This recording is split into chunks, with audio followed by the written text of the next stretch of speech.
नमस्कार दोस्तों। आज बात करते हैं स्टॉक मार्केट के विषय में कि जन्म कुंडली में स्टॉक मार्केट में सफलता के क्या योग हो सकते हैं और नुकसान के भी कुछ क्या योग हो सकते हैं, इनके बारे में इस वीडियो में चर्चा करेंगे। तो स्टॉक मार्केट के लिए अगर ग्रहों की बात करें तो सबसे प्रमुख ग्रह, सबसे इम्पोर्टेंट ग्रह जो है वो बुध ग्रह है। तो बुध ग्रह जो है वो रिप्रेजेंट करता है ट्रेडिंग को, एनालिटिक्स को, नंबर्स को। और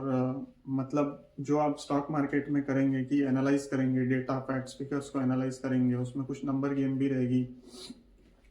तो इन सब चीज़ों के लिए बुध सबसे मेन ग्रह होता है।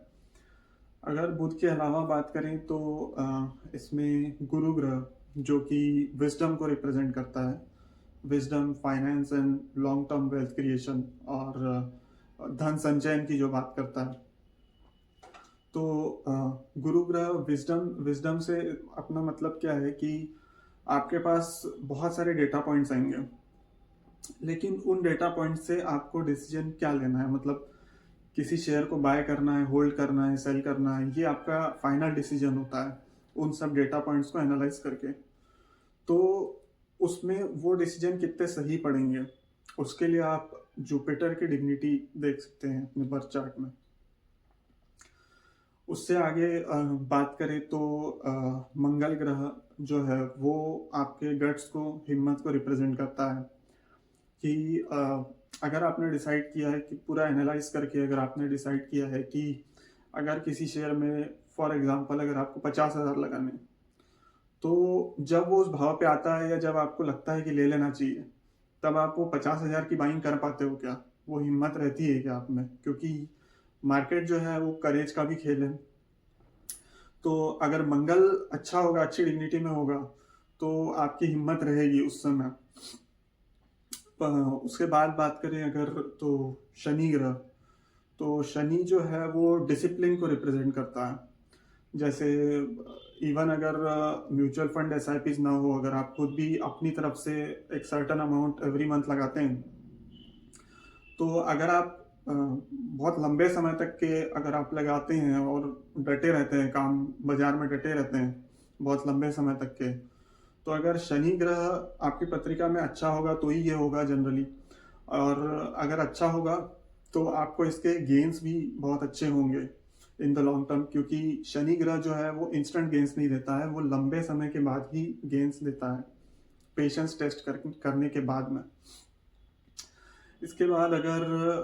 बात करें तो चंद्र ग्रह को अपन ले सकते हैं कि चंद्र जो है वो यानी अगर मार्केट गिरता है, आप जब अपने स्टॉक्स में ड्रॉ डाउन देखते हैं, पोर्टफोलियो में बड़ी गिरावट देखते हैं, तो कहीं आप पैनिक में तो नहीं आ जाते हैं, पैनिक सेलिंग तो नहीं करते हैं। तो अपने मन को संतुलित रखने में चंद्र जो है वो कारगर होगा। अगर चंद्र आपका अच्छी अवस्था में है तो आप लंबे समय तक के या खराब समय में आप डटे रह पाएंगे। और राहु ग्रह जो है वो स्पेक्यूलेशंस को और मतलब लार्ज डीप फ्लक्चुएशंस को रिप्रेजेंट करता है, बड़े गेन्स को और बड़े लॉसेस को भी रिप्रेजेंट करता है। यानी राहु जो है वो सडननेस को रिप्रेजेंट करता है और स्पेक्यूलेशन को भी रिप्रेजेंट करता है। अगर राहु अच्छी डिग्निटी में होगा तो जनरली आपके जो स्पेक्यूलेशंस जो है,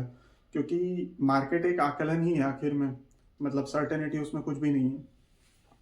तो राहु भी उसमें एक बड़ा रोल प्ले करता है। तो अभी अपन ने बहुत सारे ग्रहों की बात की, लेकिन इतने सारे ग्रह तो किसी की भी पत्रिका में अच्छे नहीं होते हैं। तो इसमें आप मेनली बुध को कंसिडर कर सकते हैं, जो कि स्टॉक मार्केट्स को रिप्रेजेंट करता है, और उसके बाद जितने भी ग्रह आपको सपोर्टिंग होंगे पत्रिका में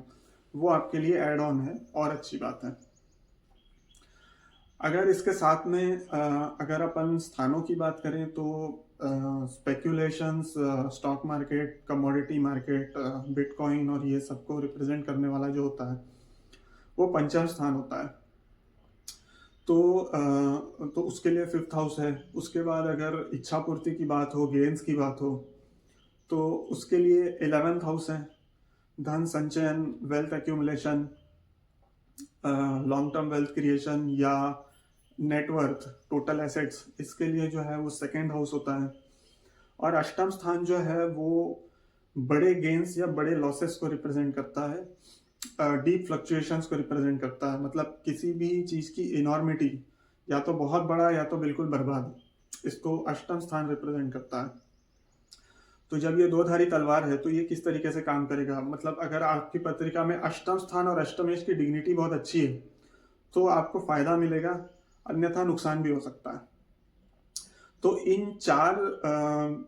स्थानों को जो अपन ने डिस्कस किया, इसमें आप कुछ केसेस में नाइन्थ हाउस को भी ले सकते हैं, बट नेसेसरी नहीं है, वो उतना इंपॉर्टेंट नहीं है जितने की ये चार स्थान है। तो अगर इन स्थानों के स्वामियों की अगर युति हो रही हो, परस्पर दृष्टि संबंध हो रहा हो, तो ये अच्छे योग आपके लिए मार्केट गेन्स के क्रिएट कर सकता है। तो अगर द्वितीय स्थान का स्वामी और पंचम स्थान का स्वामी अगर 11th हाउस में इच्छा पूर्ति के स्थान में अगर युति कर रहे हैं तो वो पूर्ण दृष्टि पंचम स्थान पर डालेंगे और उसको बल प्रदान करेंगे, तो ये एक अच्छा योग हो सकता है। उसके बाद अगर पंचमेश और अष्टमेश अष्टम स्थान में बैठ के द्वितीय स्थान पर पूर्ण दृष्टि डालेंगे तो इससे वो द्वितीय स्थान को बली करेंगे और इससे भी आपका अच्छा धन बन सकता है स्टॉक मार्केट से। तो अगर अगर अपन कुछ स्पेसिफिक लग्नों की अगर बात करें कि ये कैसे फायदा दे सकता है, तो जैसे अगर किसी का सिंह लग्न है या किसी का कुंभ लग्न है तो उस इन पत्रिकाओं में अगर आपकी गुरु और बुध की युति हो रही हो, यानी अगर सिंह लग्न की बात करें तो धन स्थान और लाभ स्थान का मालिक जो है वो बुध ग्रह होगा और पंचम स्थान का मालिक गुरु ग्रह होगा जो कि अष्टमेश भी होगा। तो अगर बुध और गुरु की युति हो जाए तो ये बहुत अच्छे गेन्स दे सकती है,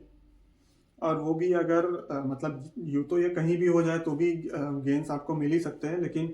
केंद्र त्रिकोण के स्थानों में या अष्टम स्थान में या एकादश स्थान में हो तो ये और भी विशेष अच्छा परिणाम देगा। उसी के इन सिमिलर वे अगर कुंभ लग्न की पत्रिका अपन देखें तो उसमें धन और लाभ स्थान का मालिक गुरु होता है और पंचम स्थान का और अष्टम स्थान का मालिक बुध होता है। तो इस भी पत्रिका में गुरु और बुध की युति बहुत अच्छा परिणाम देगी। इसके साथ में अगर आपका बुध का लग्न है या शुक्र का लग्न है या शनि के जो लग्न है दो, यानी वृषभ लग्न की पत्रिका हो या तुला लग्न की पत्रिका हो या मिथुन लग्न की या कन्या लग्न की, मकर या कुंभ लग्न की, इन पत्रिकाओं में अगर शुक्र और बुध की युति हो जिसको लक्ष्मी नारायण योग कहते हैं, तो ये भी एक अच्छा योग माना जाएगा। और विशेष करके अगर वो पंचम अष्टम द्वितीय और एकादश स्थान में उसको इन्फ्लुएंस कर रहा हो तो वो और विशेष माना जाएगा, क्योंकि वैसे ही ये लक्ष्मी नारायण योग होता है। और अगर स्टॉक मार्केट के हाउसेस को और बुध ग्रह, क्योंकि बुध ग्रह को बल मिलता है शुक्र के साथ रहते हुए, वो दोनों अति मित्र है, तो अगर इन जो हाउसेस हैं जिसकी अपन ने बात की अगर उनसे संबंध बन रहा हो तो ये और प्रबल योग हो जाएगा। उसके साथ में अगर आपकी पत्रिका मान लीजिए मेष लग्न की, सिंह लग्न की या कर्क लग्न की और वृश्चिक, धनु और मीन लग्न की बन रही हो, तो फिर अगर चंद्र मंगल का युति योग बनता है या परस्पर दृष्टि योग बनता है और इन्हीं हाउसेस में होता है तो ये भी लक्ष्मी योग कहलाता है। और ये भी योग विशेष कारगर होगा अगर आपकी मीन लग्न की पत्रिका होगी। तो मीन लग्न में पंचम स्थान का मालिक चंद्र होता है और द्वितीय स्थान का मालिक मंगल होता है, तो उसमें ये दो हाउस का स्वामित्व इनको मिलने के कारण से ये आपको और विशेष फायदा इसमें दे सकते हैं। तो इन सब का कॉम्बिनेशन आप जनरली देख सकते हैं कि इसमें अगर पंचम स्थान का मालिक केंद्र और त्रिकोण के मालिक के साथ युति करता हो तो ये अच्छा योग माना जाएगा। तो अब अगर कुछ खराब योगों की बात करें कि जिसमें ऐसे कौन से कंडीशंस है कि जिसमें नुकसान भी हो सकता है, तो अगर बुध आपकी पत्रिका में नीच राशि में है या बुध पाप पीड़ित है या पंचम स्थान का मालिक पंचमेश वो पाप पीड़ित है, पाप कर्तरी योग में है, या पंचम स्थान पाप कर्तरी योग में है, या वहाँ पे एक दुर्योग बना हुआ है, जैसे राहु मंगल की युति हो रही हो, या शनि केतु युति हो, या इस टाइप के मतलब शनि राहु युति हो, अगर ऐसे दुर्योग पंचम स्थान में बने हुए हैं तो वो खराब साबित होंगे या नुकसान भी आपको दे सकते हैं। और वैसे ही जैसे अपन ने अष्टम स्थान की बात की, तो अष्टम स्थान में जो भी ग्रह बैठेगा वो पूर्ण दृष्टि देगा द्वितीय स्थान को। तो अगर अष्टम स्थान और अष्टमेश भी अगर पाप पीड़ित होंगे तो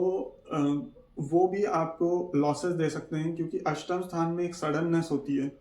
एक स्पॉन्टेनिटी होती है, अचानक कुछ हो जाने की ये एबिलिटी रखता है वो 8th हाउस।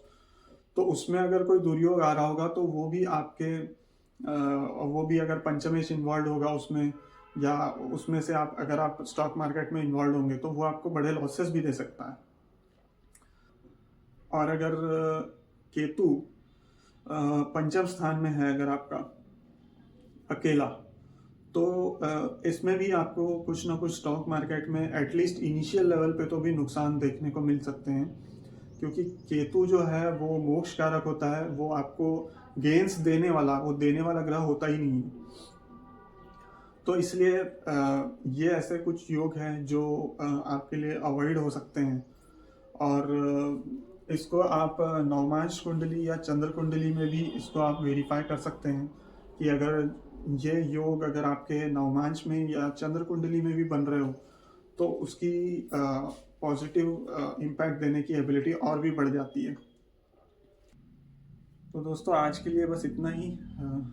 मिलते हैं अगले वीडियो में। अगर कंटेंट पसंद आया होगा तो वीडियो को लाइक करना ना भूलें, कमेंट ज़रूर कीजिए और चैनल को सब्सक्राइब करना मत भूलिए। Thank you.